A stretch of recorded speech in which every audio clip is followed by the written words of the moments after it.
Oh boy. Oh man. Yeah, that was bad. That was bad. You guys can hear me. Can you guys comment with a poop emoji if you guys can hear me in the chat? Because I'm not ready to show my face. I'm not ready to show my face right now. Can you guys hear me? I know we're on a delay here. So okay, I'm seeing poop emojis. Okay. Yeah. Poop emojis in the chat. Hold on. Okay, you guys can hear me.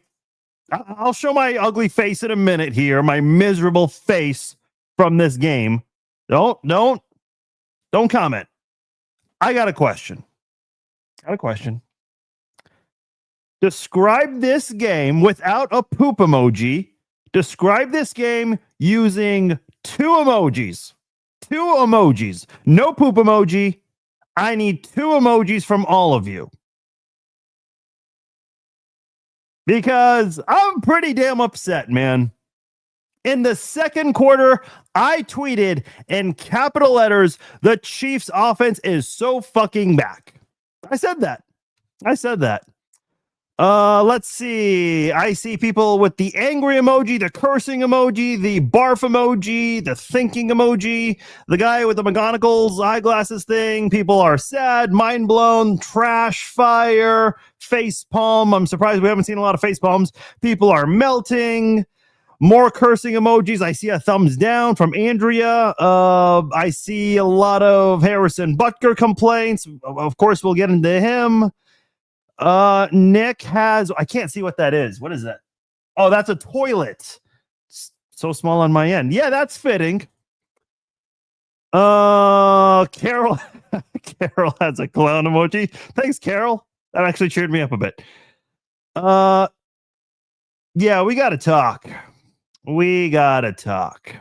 What's up, guys? Farzy Masugian here with you. Oh, you know Nick Wright's getting picked on tomorrow. Joshua has a broken heart emoji. Kent has the shaking your head emoji.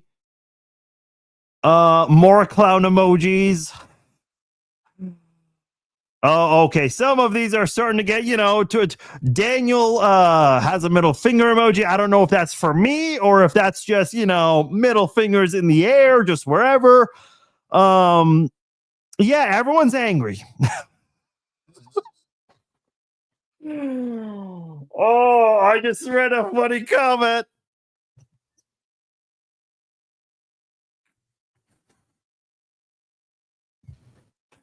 Someone commented, sign Justin Tucker.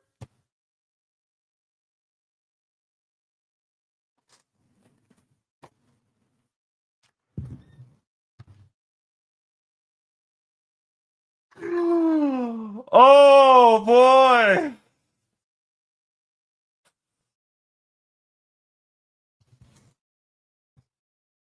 Oh boy. I gotta recollect myself. That was Joe, thank you. I think that's a really terrible idea, but I really appreciate, just the comic relief in the moment because I needed that.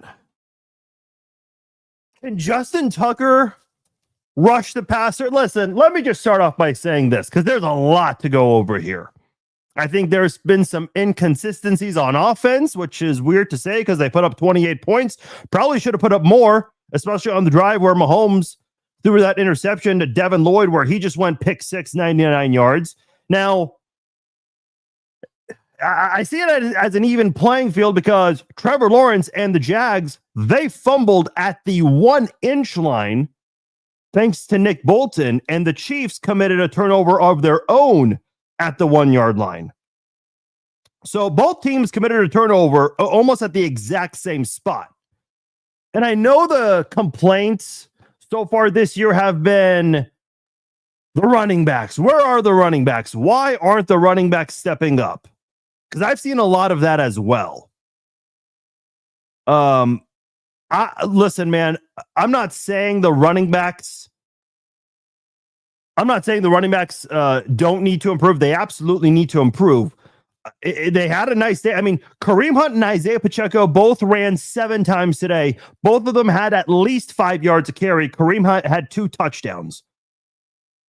The running game was not an issue here. They could have ran a little more. That would have been nice. Now, I will say this: I'm genuinely concerned. Like, until Rice gets back, is Mahomes going to be the leading rusher on the team? That is a concern of mine.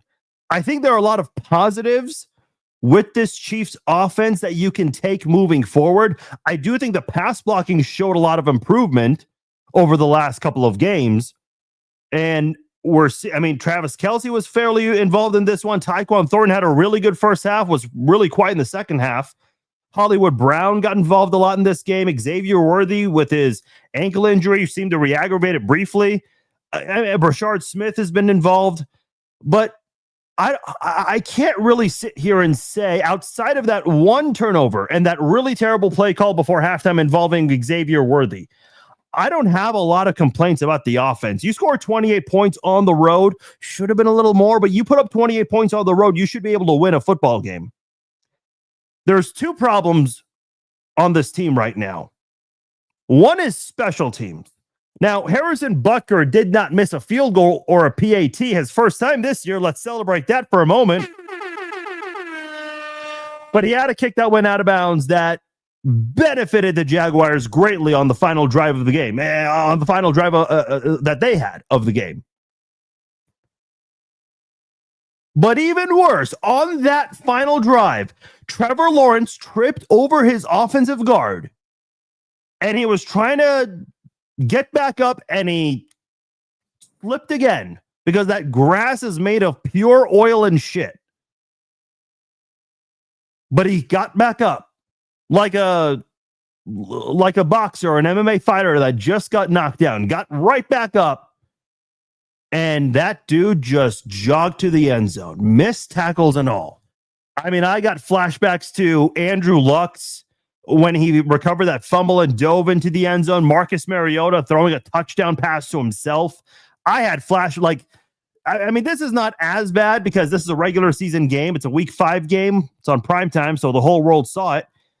But man, it's like, what happened to this Chiefs defensive front? What are you paying Chris Jones and George Karlaftis all that money? Why did you trade Derek Nottie, bringing him back to Kansas City? He essentially just had like a sabbatical for an offseason with the Jets, and he comes back after the preseason, and you pick Derek Nottie over Mike Pennell. Listen, I've been very high on Brett Veach. I don't like to question a lot of the moves that Brett Veach has made, and I think he's earned the benefit of that, especially when trading Tyreek Hill, and we all know how that trade's gone. I mean, from the sounds of it, Hill might get cut by the Dolphins soon. In the offseason, that is. But I question the moves on the defensive line. Chris Jones has a cap hit of $23.6 million. You just paid George Karlaftis a lot of money. What are those guys getting paid for? And I know Omar Norman-Lott did not play today, and I think that the defensive line certainly missed him, but I think you should be able to hold your own, especially when you find a way to trap Trevor Lawrence in that pocket. You got to get him right there. The Chiefs seem to be prepared for a lot of things defensively. They covered a lot of things down the field, but in one drive before halftime, the Jaguars got their only touchdown of the first half, and that was courtesy of Trevor Lawrence getting 30 scrambling yards. He finished with 54. Both quarterbacks were the leading rushers on the team. You heard Troy Aikman and Joe Buck mention that on the broadcast. Lawrence obviously had the game winner right there.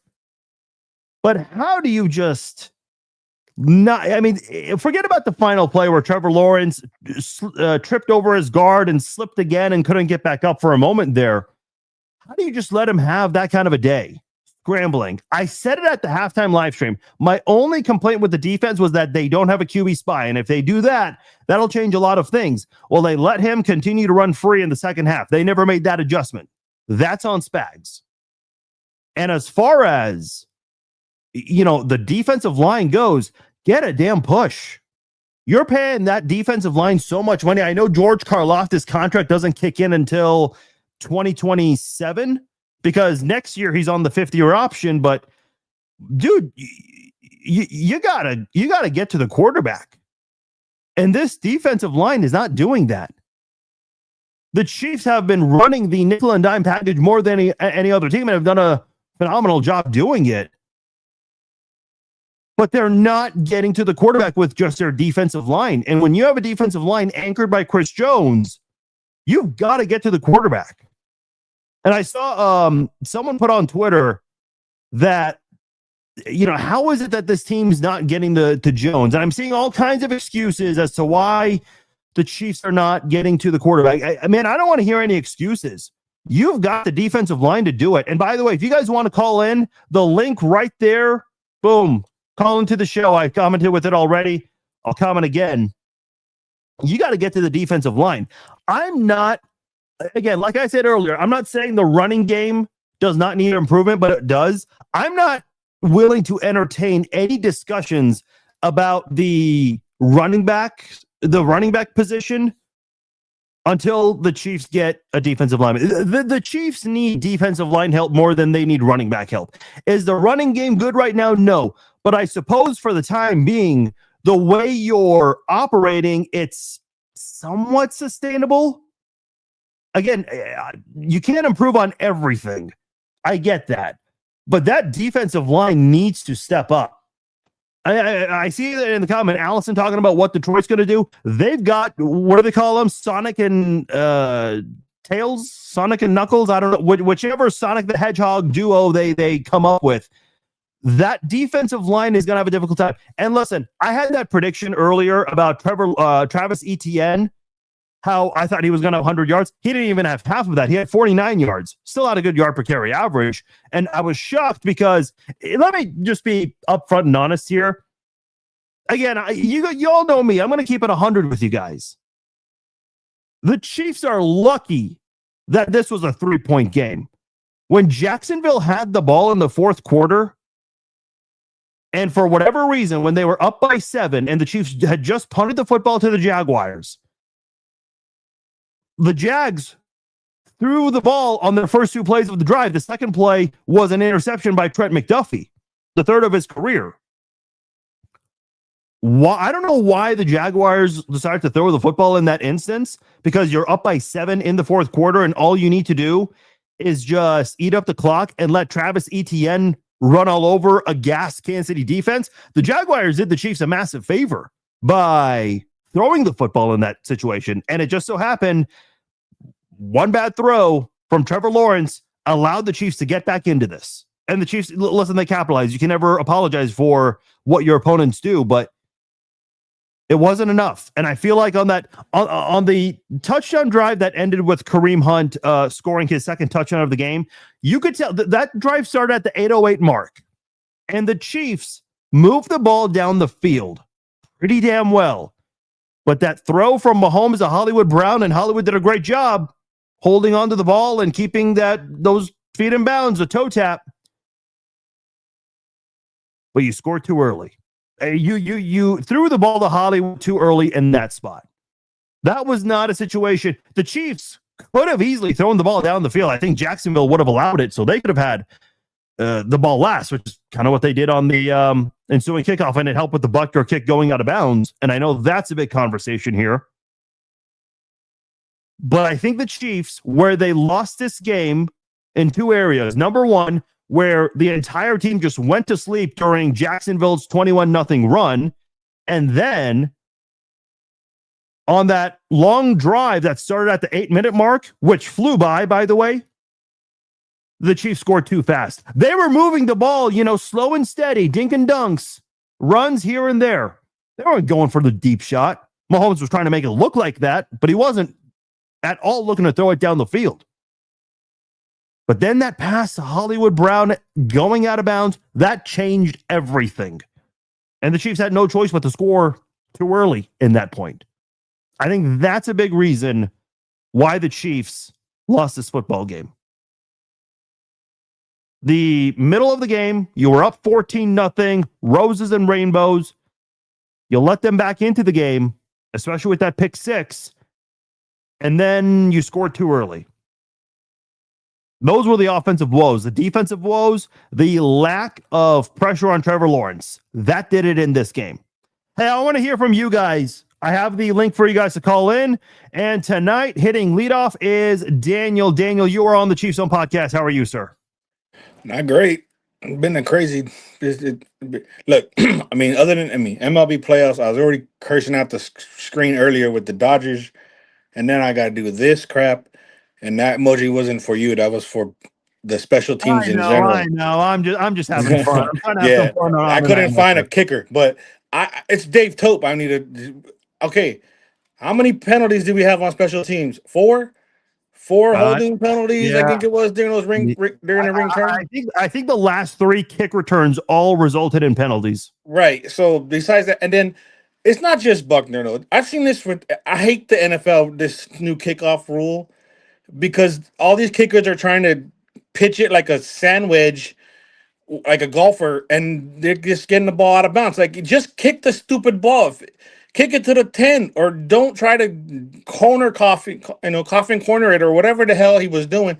I've seen it a lot by a lot of kickers, and then boom, automatically get it at the 40. Because if he has that at the 30 or maybe the 25, I don't think they have enough time to get all the way down the field. Granted, I know he had that one big play that was that about 30-yard play throw to pass that he had that Lawrence had. I don't remember.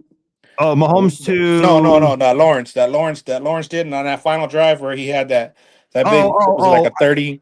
When they got the ball at the 40, I think it was like two or three plays later. They were on their own 30. Yeah, I know what you're talking about. I'm looking that up right now. They were targeting Jalen Watson a lot on that drive. The one with Thomas Thomas got it at the very, like, it was like a 30-yard catch or something. Yeah, I see it. It's Brian Thomas Jr. That's what it was. So it's like, I mean, I know we got no pressure, and I truly believe the first thing I thought of was the Mariota catch.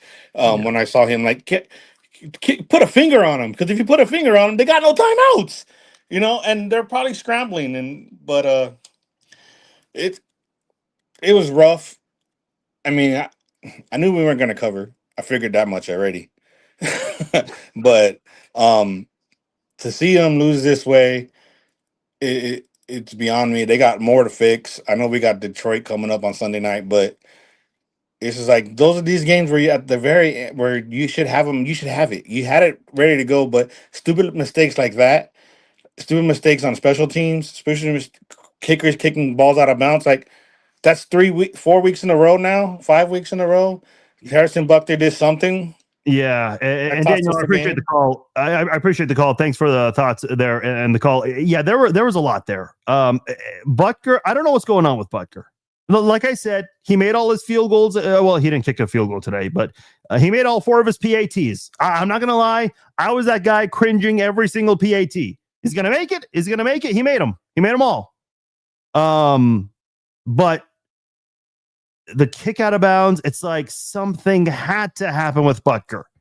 I guarantee you on 810 and 610 or whatever they're called now, that's going to be a big talking point. Not the only one, in fairness. I mean, this is not solely on Butker, but boy, it would have really helped Kansas City's defense if they didn't gift them starting field position at the 40.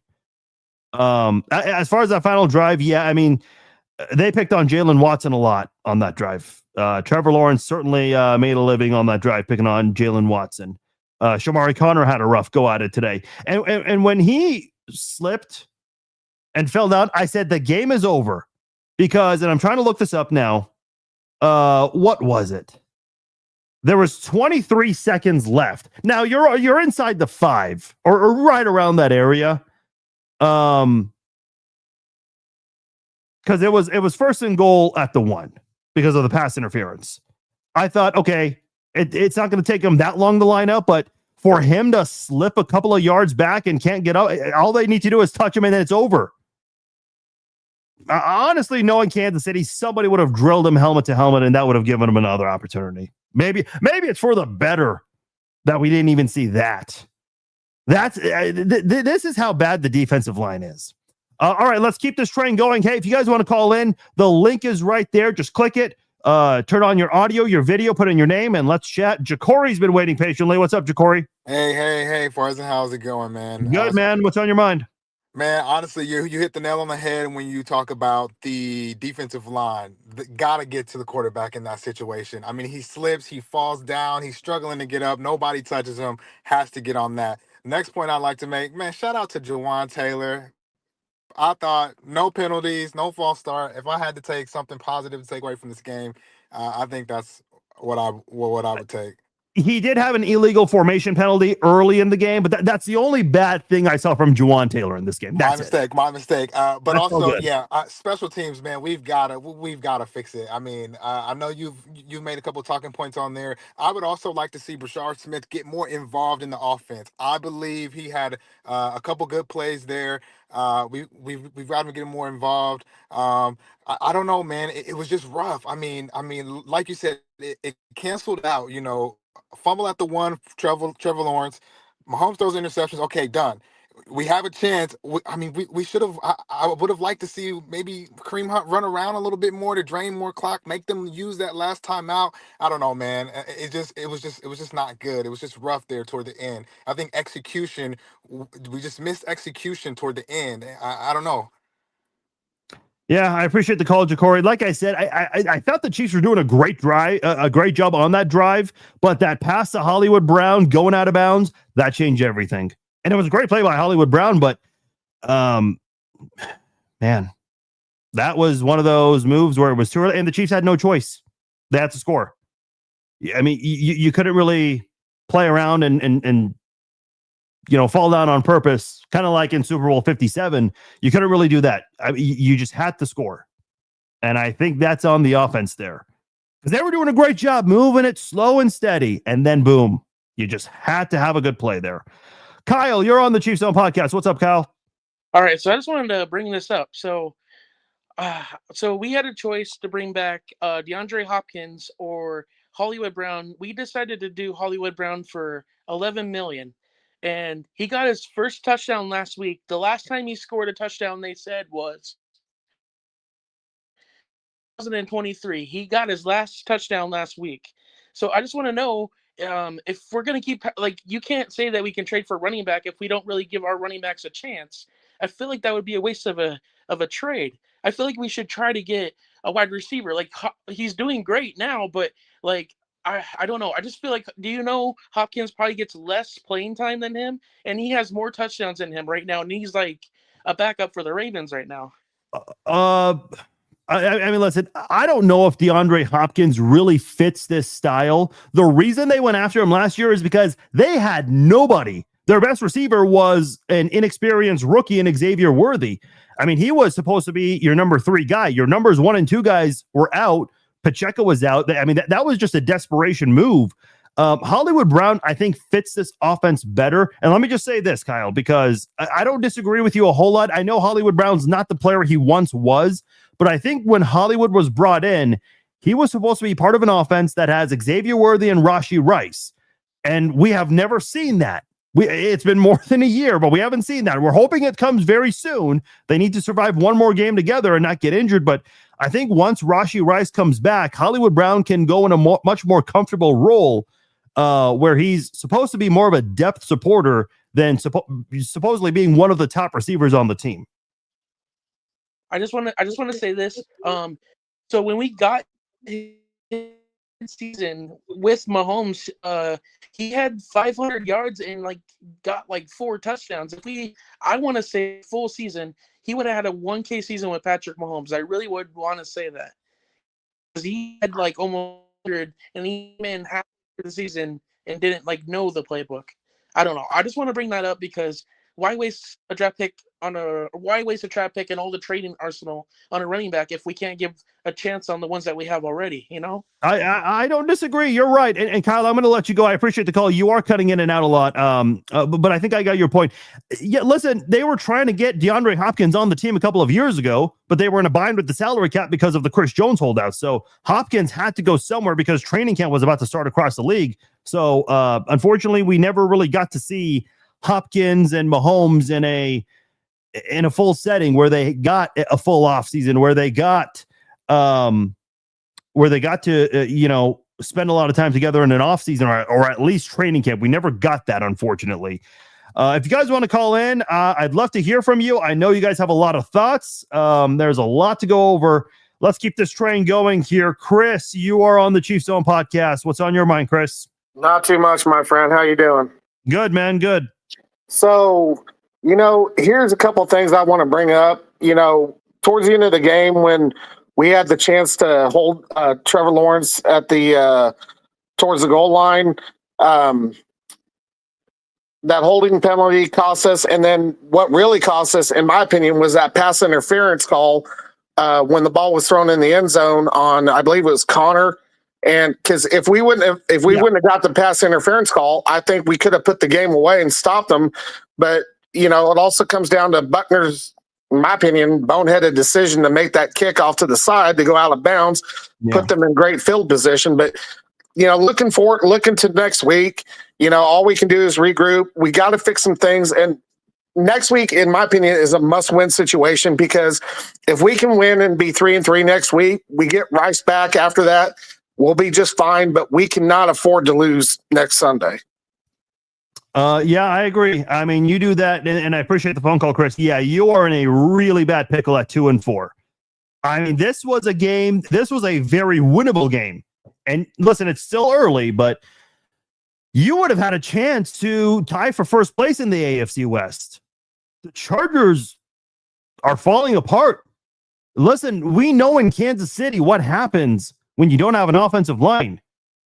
And listen, this is not, to the fault of anyone in the Chargers organization. They had two great offensive tackles to start the season. Well, in training camp, rather, I should say. But Rashawn Slater got hurt. Joe Alt got hurt a couple of weeks ago. And they've got another backup in there as well. And they're slipping. They look like they were going to run away. And now they don't look like the same football team. Listen, let me just address the Butker thing. And look, I'm not an X's and O's guy. So I'm struggling with this. You guys help me out here. What is the strategic logic in kicking the ball so close to the near the sidelines? Because didn't Butker do it against Denver? Remember the game where the Chiefs won with a blocked field goal? Now, as amazing as that moment was, let's be honest, you're not winning a game on a blocked field goal every single time. That is extremely rare. I know it happened twice with 2 block sixes to end the game with the Eagles and, the Jets didn't end the game, but it still happened. You're not going to block it every single time. What happened a couple of weeks ago is something that might not happen for another 20 years. With it happening twice in the span of, 2 minutes in 2 different games. Butker, didn't he try to do the same thing in that Denver game last year, trying to pin them? Like, at this point, just kick the damn ball right in the middle. Trust your defense, your special teams defense, to go after the guy. Again, I'm not an X's and O's guy. I'm not a coach. I mean, if I knew the strategic logic, I'd be coaching somewhere. But logic tells you, if Butker clearly cannot get that down, because it happened last year in a game and it happened tonight. He cannot pin them the way he's trying to do it. So just kick the ball in the damn middle. Let him start at the 20 or the 25 or the 30, maybe the 35. Yeah, it might just be 5 yards, but at this point, I think you'll take every single yard in that moment. Don't give him the football at the 40, because that was a gift. I thought Jacksonville gifted the Chiefs possession when they decided to pass the ball up 7, and they threw that pick to Trent McDuffie. Well, the Chiefs returned the favor when Butker kicked it out of bounds. Trevor Lawrence fumbled at the 1 centimeter line, trying to go to the end zone, and the Chiefs, in damn near the exact same spot, threw a pick, allowing a 99-yard pick six. Tonight, was a night of gifts, and the team that got the biggest gift was Jacksonville. What was the biggest gift? Well, the Chiefs saw Trevor Lawrence fall, and they decided to do nothing about it. Nothing. I mean, he literally fell down, and the Chiefs defense doesn't even attack. You cannot do that in this instance. I mean, this defense is better than that, and you're paying a lot of guys big money to not allow things like that to happen. And I think they gave him a lot of lanes to run through. That's the big complaint from me when you look at this Chiefs defense, because I think they should be better than that. Because people keep saying, oh, well, the defense has been carrying Patrick Mahomes. I don't think you can say that today. I don't think you can say that much this season, honestly. I mean, Kansas City's offense, I think they've gotten better. It certainly helps when you have Xavier Worthy back. I think it'll be even better when Rashee Rice comes back. But listen, let's be completely upfront and honest and transparent right now. This is a physical game. This is a violent game. Someone's going to get injured. I don't want to see it. You don't want to see it. But as the season goes on, sometime in December or January, you're going to possibly lose a key player. That's just the way the dice rolls in this sport. So let's say, you have all your wide receivers healthy in December. Boom, one of those guys might get hurt of those key players. I'm not hoping for it, but Hollywood has an injury history. Worthy is starting to have a little bit of an injury history here. The odds are it could happen. What are you going to do then?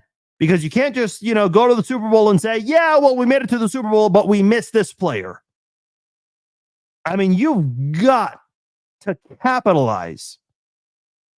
Kansas City had a chance to win this game without Rice. The offense looked fantastic without Rice. I thought I was watching the 2018 offense for a moment in the second quarter. Trevor Lawrence fumbles, and the Chiefs offense, they capitalize on a 98, 97-yard drive. They go, they look like a different football team. 5 plays, 97 yards. Patrick Mahomes was getting drilled on one of those plays, on a different play, rather, excuse me, when he was facing the blitz, and he completed a big pass to Tyquan Thornton. Unfortunately, Thornton was very quiet in the second half, was targeted, but no receptions in the second half. Okay, a couple of you guys are talking about Donnie's saying the ship is sinking quickly. Kame says, gonna kiss our playoff chances goodbye. Okay, let's relax a little bit. I'm not saying the Chiefs season is done. This team did not get to where they are by rolling over and quitting. I've told you guys that many times. So I'm not ready to write the team off yet. And I know people said the Chiefs were back last week. I told you guys, I said the Chiefs are not back. Although I did say during the game, the offense was back. Keevan says 74 caused problems again. Dude, he only had one penalty. Now, the tallies are tallying for sure, but it was one error early in the game when it was scoreless. I'm not here to talk about what did Juwan Taylor do that absolutely, was a backbreaker to the offense. I don't see it. There were far worse things that happened in this game than Juwan Taylor committing that penalty very early in the game, because the Chiefs, they had that terrible play call to Xavier Worthy where they basically telegraphed the play, letting them know that, hey, Josh Hines-Allen, here comes Xavier Worthy, tackle him right here for a 6-yard loss. Because I thought the Chiefs could have added at least a field goal before halftime, and they didn't.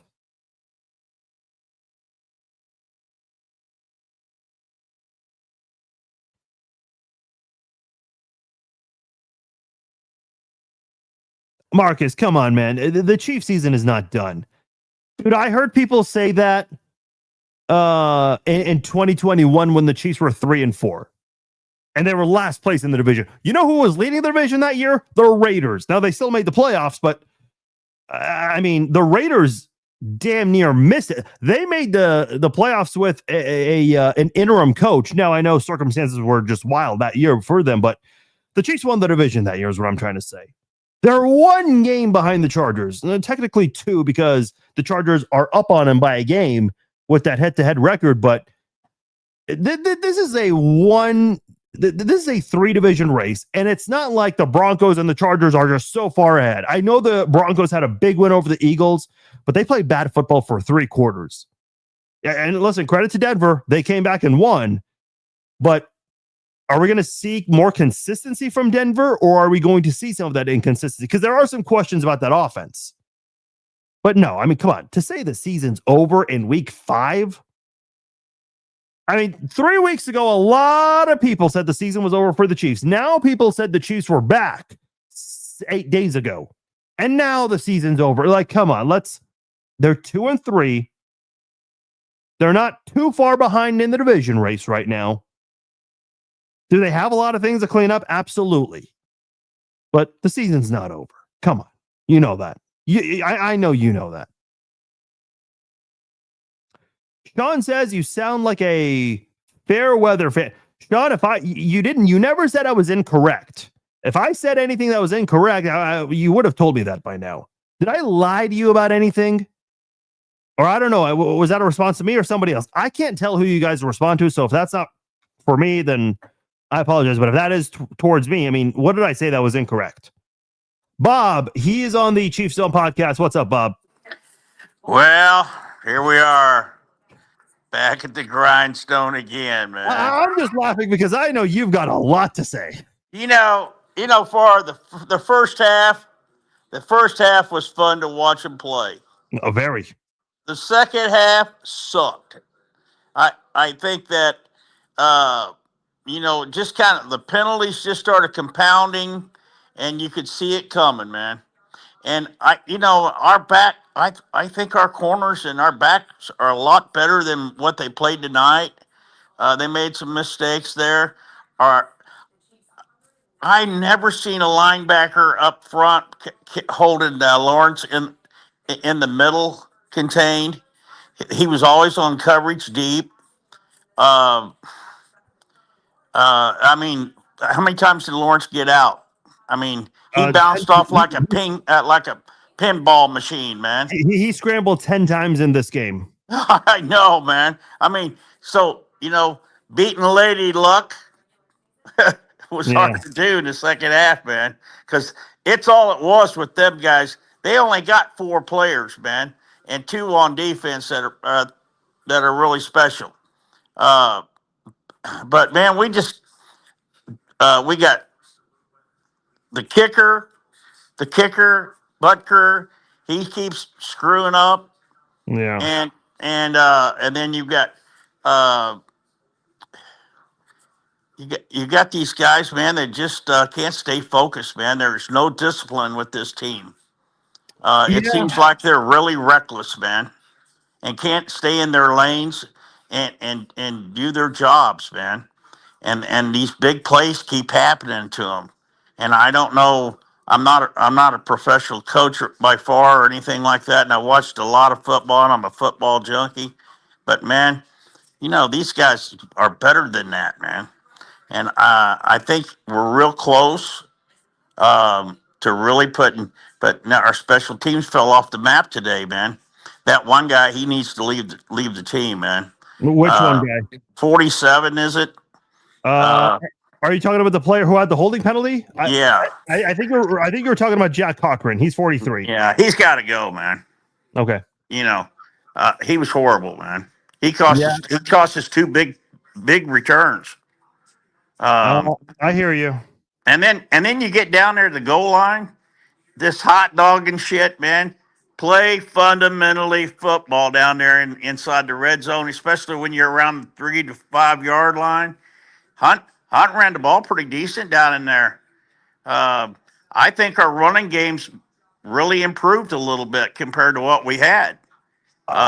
I don't think the running back game has been bad. They just haven't given the running backs a lot of opportunities. I talked to JC Pearson and I posted this this morning on my social media in case you missed it, but he mentioned that they're not getting a lot of carries. And I understand this team's bread and butter is with Patrick Mahomes and the passing game, but you got to give your running back some carries in this game, and they haven't really done. Both Pacheco and Hunt had 7 carries. I think the problem is this, Bob, and I'll let you respond. They're trying really hard to keep both guys happy. They're trying to get both guys involved equally, and I feel like that's a very participation trophy type of thing to do. And at the same time, they both average at least 5 yards a carry. Yeah, I mean, I've been seeing improvement from last week. You know, the game last week and this week, it's carried over a little bit. I think they're running with a little bit more confidence and really, you know, giving us all they got, man. I mean, you look at the age on Hunt. He's got some miles on him, man. Yeah. And then you got Pacheco. They had a nasty break on a leg, man, and it's taken him a long time to really get his juices going, I think. So No running back had a run for more than 12 yards this season. Both running backs had bigger runs than that in this game. Yeah, absolutely. I'm anxious to see this Rice come back. I think he's going to make a little impact, but it's going to take him a couple of games to get rolling, I would think. I don't know. Unless they got him training somewhere else, you know. But anyway, it's 2-3 and back to the drawing board, you know. Patty had a hell of a game, man. Yeah, I thought he did. Outside of that interception, I thought he did a lot of good things in this game. But Bob, I do appreciate the call. Appreciate the thoughts here tonight. Yeah, thanks, brother. Thank you. Yeah, listen. I see this comment here from Joey. He says, was Noah Gray active tonight? Never saw him. He was on the field. I don't think the Chiefs threw the ball his way. Yeah, he was never targeted in this game. Noah Gray has been wildly quiet. And I don't think it's necessarily his fault. And let me just quickly look up and see how many snaps he's played this season. We won't have the information for tonight's game, but he was on the field. Jalen Royals, he did not play the Giants game, which he was active for, but he played the Baltimore game and he played this game tonight. I don't think Jalen Royals has been targeted once this season. Now for where am I looking at? I think I'm looking at the wrong. Oh, I'm looking at his playoffs. Bear with me, guys. I apologize. There we go. I'm looking at this season now. Let's see. How many offensive snaps did he play? He's been playing a lot of snaps. He played 41% of the snaps in week 1, which was 25 snaps. And then he's played at least 56% of the snaps from week 2 to week 4. 39 snaps against the Eagles, 49, the most he's had this season, against the Giants, where he was targeted 6 times. Man, those were 6 very not so memorable targets. And then 41 snaps against Baltimore, where he was only targeted once. He's got 6 catches for 22 yards. He had a really nice growth to his performance last season. And we just didn't see much of that. We're not seeing much of that this season from him.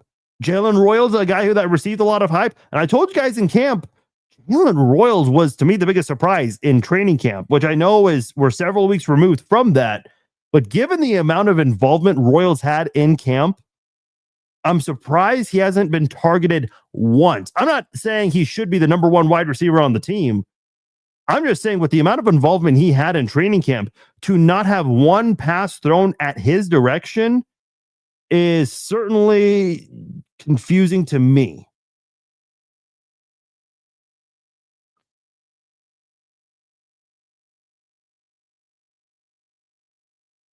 I'm just reading some comments here. So no, I did not get cut off or any of that. A lot of people. Okay. For those of you who are in the chat, simple yes or no question. Should the Chiefs find a replacement for Harrison Butker? Because I'll be honest with you guys. I did tell you guys that I trust Butker and I think they're going to stick with him. But I did say it's a concern, not an issue, but a concern. I did also add that if this continues for a couple more games, then we got to have a serious conversation. Like, what is going on with Butker? Because this has now been 5 games where he's either missing a field goal, a PAT, or he can't get a kickoff down. And not to mention, it was in the most crucial moment in the game. Like, Jacksonville had 2 timeouts instead of 3 on the final drive. That kick out of bounds basically felt like the third timeout that they were missing. I'm not saying Harrison Butker is the sole reason for the 3 losses this year, but he's had a hand in all 3 of them. I know a lot of the misses have been mostly from long range, but when you're seeing all these other kickers make it from long range with ease, I mean, come on, you gotta come through. I mean, look at their kicker, Cam Little. He made a 52-yarder into the net. I remember a 52-yarder into the net sounded impressive at one point. If Harrison Butker is ever lining up for a 52-yard field goal, where's your confidence level right now? Because mine is not very high. And again, he didn't attempt any field goals. All 4 of the scores from Kansas City were touchdowns. So he made all 4 of his PATs in this one. But that big miss is probably Harrison Butker's worst moment of the season.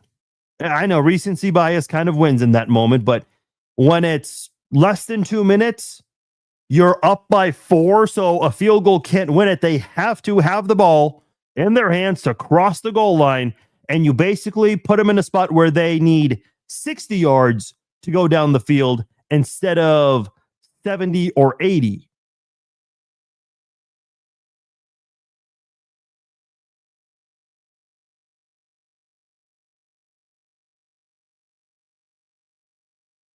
Joe says y'all are overreacting. Andy always drops a game like this every year. The team is still in a decent spot. Lions will have to rely on Goff. That's not their style. Listen, we'll get into the Lions part later on, but I do agree with you, Joe, that the team is still in a decent spot. I mean, they're not in a bad place. The Chargers have been slipping. The Broncos, they've shown some of their inconsistencies. They deserve a lot of credit for winning. But it's not like they played 4 great quarters of football. But as far as the Andy always drops, listen, every good team loses a game or 2 that they should not lose. There were a lot of errors on this game, and I don't think a lot of it was on the offensive side, which Andy has a lot of control on the offensive side. He gives all defensive control to Spags. I don't know if this is anything I can really criticize Andy Reid much for, other than the part where they went down the field to Hollywood Brown, where they stopped the time and they had no choice but to score a little early.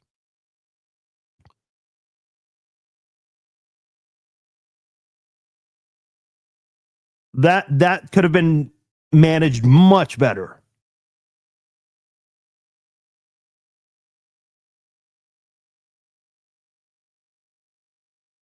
I think Smith's performance is putting pressure on Hunt and Pacheco and is causing them to be better. Perhaps.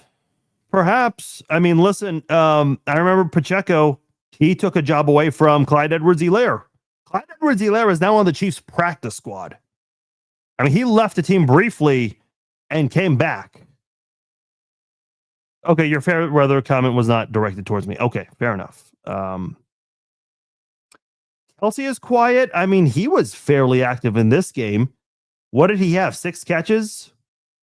7 catches for 61 yards and a touchdown. I mean, I don't know what more Kelsey could have done. He just turned 36 years old. I mean, if your 36-year-old tight end is going out there getting 7 catches, 61 yards, 1 target was a misfire, and that was when Travis Hunter guarded Kelsey closely. I don't know what much more Kelsey could have done for you in this game. Tyquan Thornton had 3 catches for 90 yards in the first half. Nothing in the second half. Hollywood Brown, 4 for 48. Worthy 6 for 42. I mean, it doesn't help that, one of them was that jet sweep where he lost 6 yards. That counts as a forward pass. Juju had a couple of plays there. I know Mahomes was trying to get it to Juju on the pick 6 from Devin Lloyd, but offensively, I just wish, in the grand scheme of things, they could have gotten Tyquan Thornton involved a little more. Because on that one play, and what was it? I think it was 2nd and 19. Mahomes was going for all the deep shots. And then on 3rd down, he decided to try to run for it, and it was 4th and 10. Well, if you tried that on 2nd and 19, you could have maybe put yourself in position on 3rd and 10 or 3rd and 9 to try for something that wasn't a desperation throw.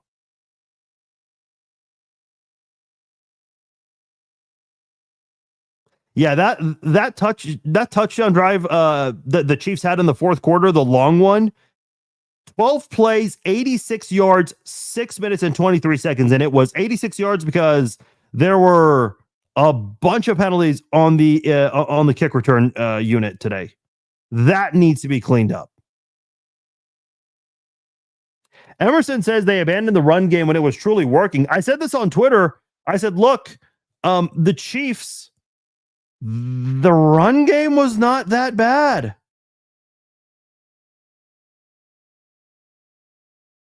Run game was solid. Yeah, Robert says when we respond to a comment here and copy it, Farzy must not be able to. Yeah, I can't. If you guys are replying to someone, it does not show me who you guys are replying to. So sometimes I just... Okay, so I asked the question earlier. Should the Chiefs bring in a kicker? Getting a lot of no's.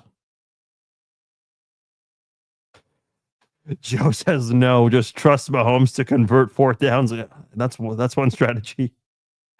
Okay, I'm getting a couple of yeses, but mostly no's. Okay, I'm actually surprised by that. I'm actually really, really surprised by that. Drew has a really good comment here. I have no idea what's going on with Royals. They said he was a Rashee Rice carbon copy. That is true. I remember when Rashee Rice received that suspension, Jordan Schultz of Fox Sports tweeted, look out for Jalen Royals. That dude will pick up the slack with Rice absent. And again, we have not seen one pass thrown Jalen Royals' way.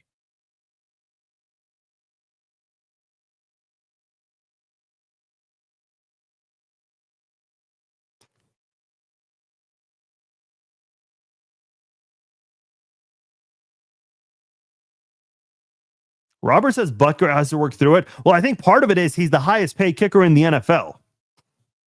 So it'd be problematic if you have the highest paid kicker and you're bringing in a second kicker.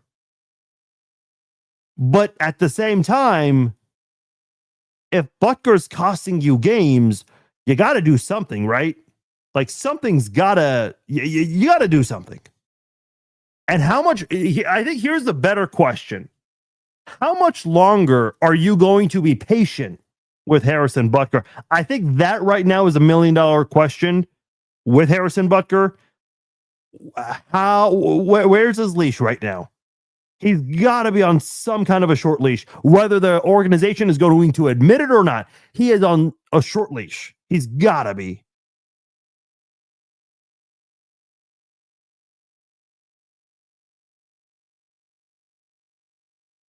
Daniel says not a lot of kickers available in free agency. That's true, but the Chiefs did get Spencer Schrader and who's the other one? Matthew Wright. Now, I know those guys are on teams right now. In fact, I think Schrader might be hurt. I mean, it's possible to get somebody. Somebody had a question earlier. Is Matt Araiza a candidate to do kickoffs? I mean, I'm not opposed to that at this point. Because again, wasn't it the Denver game last year, the one where the Chiefs got the blocked field goal where Butker had a kick that went out of bounds? And we heard Dave Toub trying to cover for him in a press conference later, trying to say, "Oh yeah, he was angling it and this and that." I don't know. Like, I'm really eager to hear from Dave Tobe Thursday. Like, now I understand Dave Tobe is probably annoyed to hell with Butker questions, but it's not like these questions are not justified.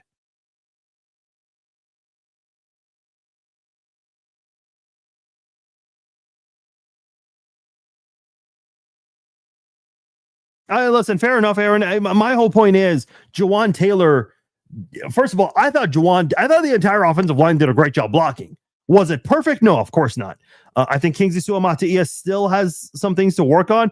I thought the offensive line did a great job blocking in this game. Like, there weren't a lot of plays where I thought the offensive line was just atrocious and we're letting Mahomes get beat to hell. The illegal formation, the holding on Kingsley, and then the one play, I think it was on Josh Simmons, where he let Josh Hines-Allen through to destroy Xavier Worthy, which I put it more on the play calling because they made it so obvious. The Chiefs in a Super Bowl hangover, too many games played. That's what Nick Wright was saying a couple of weeks ago. I mean, listen, it's not like the Chiefs came out here and lost this game 31-10. I mean, this was a winnable game. But you got to find ways to win in these situations, because what was the big deal with Kansas City last year? They won every single one-possession game last season. But what about this year? They lost to the Chargers. That was a one-score game. They lost to the Eagles. That was a one-score game. And they've lost to the Jaguars. They've lost all three of the one-score games they've been involved in. All three of their losses were one-possession games. And listen, I'm not concerned. I still think the Chiefs will get a lot of their issues fixed. But there are a lot of questions to be asked right now. Yeah, I agree with Bob. Momentum was lost a lot in the second half. Emery says Travis Kelce is what, dude. Travis Kelce had seven catches for, what was it, 61 yards? I had it in front of me, but lost it. I mean, he had 7 catches in this game for 61 yards. You're not going to find anyone else that had more receptions. Only one player on the Chiefs had more receiving yards, and that was Tyquan Thornton, who's obviously been doing a good job. Just wish he got involved more in the second half. I mean, what more do you want from a 36-year-old tight end?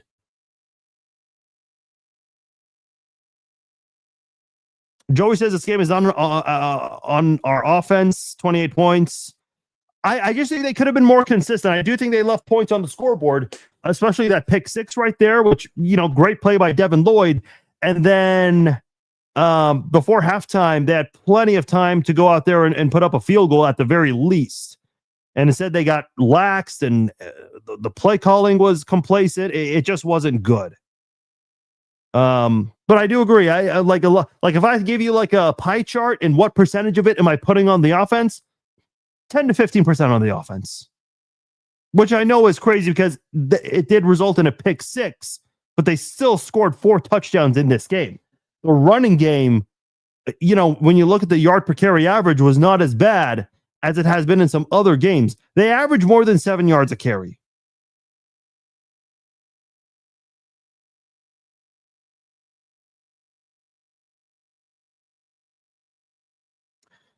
Brandon says the meltdown is a little dramatic. I do agree.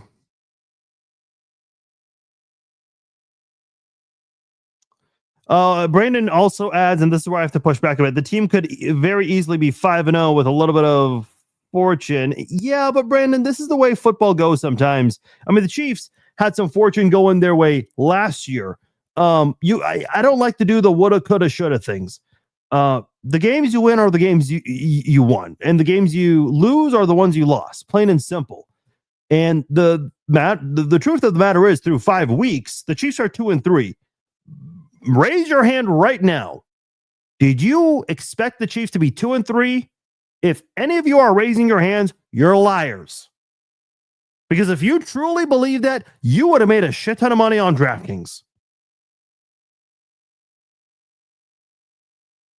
Nobody thought the Chiefs would be 2-3. You might have thought they would have lost at least one game up to this point, but nobody had the Chiefs at 2-3. Daniel says, can we trade for Justin Reed to be the new kicker? At least for kickoffs. But he would be a very expensive guy, unfortunately, because the Chiefs had to let him walk because of salary cap reasons. Okay, we're starting to get more yeses in response to the question about the kicker. Listen, I'm going to give the same answer I gave last week. I still trust Butker, but has my confidence in Butker dropped? Oh, yeah. I mean, if anyone is telling you that they are not concerned at all about Butker, I don't believe you. How can you have full confidence in Butker right now, given how much he's struggling? I mean, every game, it's either a miss or a massive blooper on a kickoff in the worst time. I mean, there's never a good time for a kick to go out of bounds, but when it's less than 2 minutes to go. Oh, I agree, Rick. It's not on the kicker, but I'm just responding to the comments right now because I've gotten all my opinions out there for tonight. And if you guys want to call in, this is your last call to call in. I'm just responding to a lot of the comments right now. And a lot of them seem to want to revolve around Harrison Butker.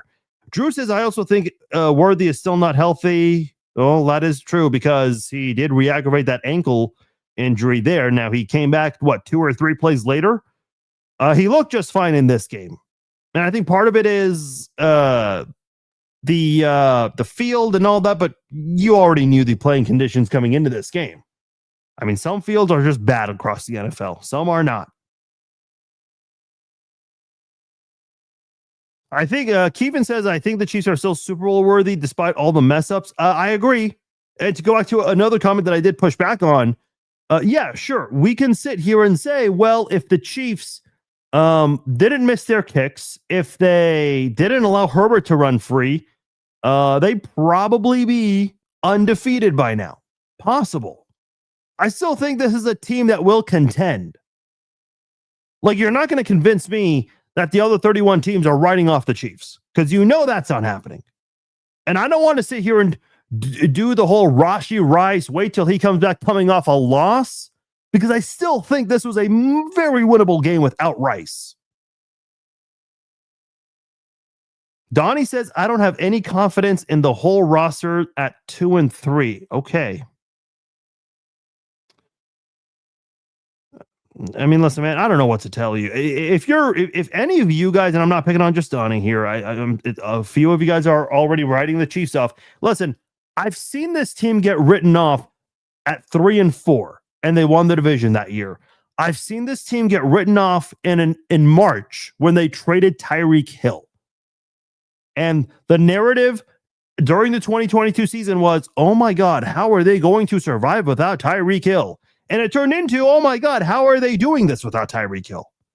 Like the week of the Super Bowl, everybody was talking about Donna Kelsey because her 2 sons were in the Super Bowl and how the Chiefs made it without Tyreek Hill. That was what everybody was talking about the week of the Super Bowl, 57. So, I mean, listen, they're 2-3. They're not 0-5. They're not 1-4. I think they'll get it together. Okay. I laughed earlier when somebody asked about Justin Tucker. Yeah, sure. His suspension is, I think, over, or maybe one more game. Justin Tucker was not looking good last year when he played. There's a reason why the Ravens moved on from him. 1, yeah, the legal matter. 2, his play was starting to decline.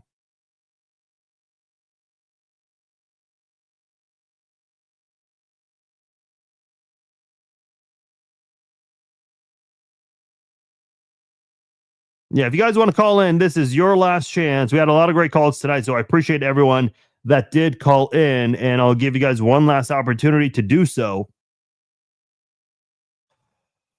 Yeah, Devin Lloyd's getting AFC Offensive Player of the Week again. I'm responding to comments from about 7 minutes ago. Yeah, special teams needs to be cleaned up too. These holding penalties, how many were there? 3? I mean, there were a lot in this one. There is no number to call in, Jeremy. There's a link in the chat. You click on it. You turn on your audio, your video, you put in your name, and you'll be on hold. Yeah, because I think somebody was complaining from a previous podcast how they could not call in, and they were asking me to call in. I cannot call you guys. You guys have to click on the link and create the calls yourselves. And obviously, we know it's working because a lot of you guys have been doing it. So. Yeah, a lot of the conversation is surrounding around Butker. Kent has a good question here. I don't think we've really covered this. Explain 110 yards and penalties on Kansas City. Jacksonville only 25 yards and penalties. I mean, special teams is a big part of that. And I think Kansas City on the defensive side, they've got some things to clean up. I mean, they committed a couple of penalties defensively. Drew Tranquil had a bad penalty at one point earlier in the game.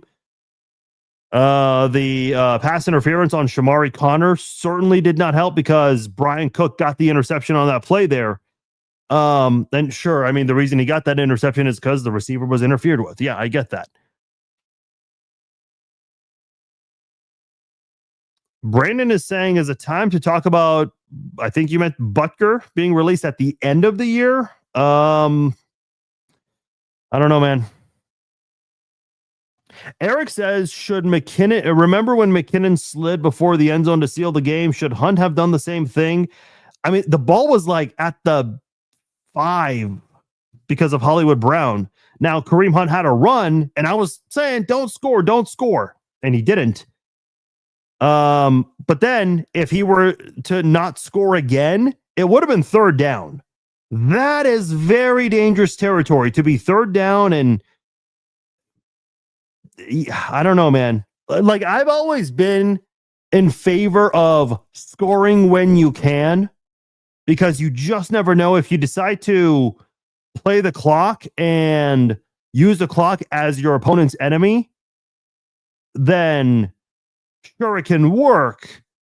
And I said this on Twitter, you've got to be very careful with the ball. Ball security is paramount in that moment. And fortunately for Kansas City, they took care of the ball. But unfortunately, they, put too much time on the clock. And I think it has to do with the pass from Mahomes to Hollywood. That changed the drive. Jeremy, you're on the Chiefs Zone podcast. What's up, Jeremy? Pass from Mahomes to Hollywood. Turn down the volume, please. That changed the drive. Jeremy, you're on the Chiefs Zone podcast. What's up, Jeremy? Pass from Mahomes to Hollywood. What's up, Farzan? How you doing, buddy? Good, man. What's on your mind? Just wanted to say, I think I don't think we can blame the offense here. You know, overall, our blocking was pretty good tonight. I think we're making strides as far as the passing game goes. Everybody knows we're kind of struggling in the run game here. You know, Butker has missed a point, an extra point, or a field goal for the last 4 games. Did good tonight, but obviously the kickoff kind of hurt us there at the end. You know, so I think we're making strides. I'm pretty high on Rashee Rice. So I think, like most Chiefs fans, we're excited to get him back. You know, week 7, we're obviously looking forward to the Raiders there, but you know, just kind of looking forward to your thoughts. You know, I think honestly, other than the Mahomes interception that we had, we're kind of, you know, this one's probably on the defense. They were just getting gassed and, you know, having long drives, getting pushed in the red zone. You know, Nick Bolton had the fumble, and then they had to come back and turn around on defense again. So, you know, they're kind of running out of juice there. So just curious on what your thoughts are, and appreciate everything, man. So thanks, buddy. I appreciate it, Jeremy. Thanks for the call. Yeah, listen, I think I agree with you. Like, if we did a pie chart, I think the offense gets 10 to 15% of the blame. The defense has a lot of things to clean up here. The defense was looking really, really good the last 3 games. They kept the Eagles in check. They didn't let them light up the scoreboard like they did in the Super Bowl. They blew out the Giants, which is what you're supposed to do. Offense and defense played well. Offense in the first half took a little bit of time, but they got going. And then they took care of the Ravens like I thought they would have. In this game, that defensive front did not get a pass rush. I do think the big difference maker in this game was the lack of pass rush from the defense. If they had that in this game, if they touched Trevor Lawrence when he slipped, and I thought the game was over right there, I thought, okay, no timeouts, just someone touch him.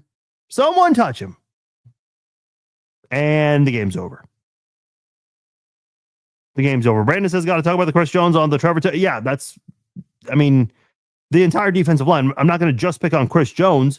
I know he's getting paid the big bucks there, but that entire defense just let him go smooth sailing to the end zone after tripping over his guard and slipping. Okay, here's something I want to look at for a moment here. How did the Chiefs play in the second half when they start the half with possession? Because Andy Reid's really big on deferring. The Chargers game, they did not start with possession in the second half, so I'm skipping that one. Against the Eagles, they did start with possession. They turned it over on downs, if you remember that one. Yeah, I remember that one. Kareem Hunt right up the middle for a loss. Yeah, that was not a smart play call. Against the Giants, the Chiefs started with possession and scored a touchdown. 74 yards, 11 plays. Almost a 7-minute drive. Against Baltimore, that game was kind of decided at halftime. How'd they do in the second half? They scored a touchdown. Okay, good. So 2 games in a row, they started the second half with possession and scored a touchdown, and what do you know? They won both those games. What about this game against Jacksonville? They start with possession, and it's 3 and out. You got to be better than that, because then the Jaguars got it back and tied it, and then you gave them the pick 6. Those 2 drives right there changed the game. It changed the complexion of the game big time.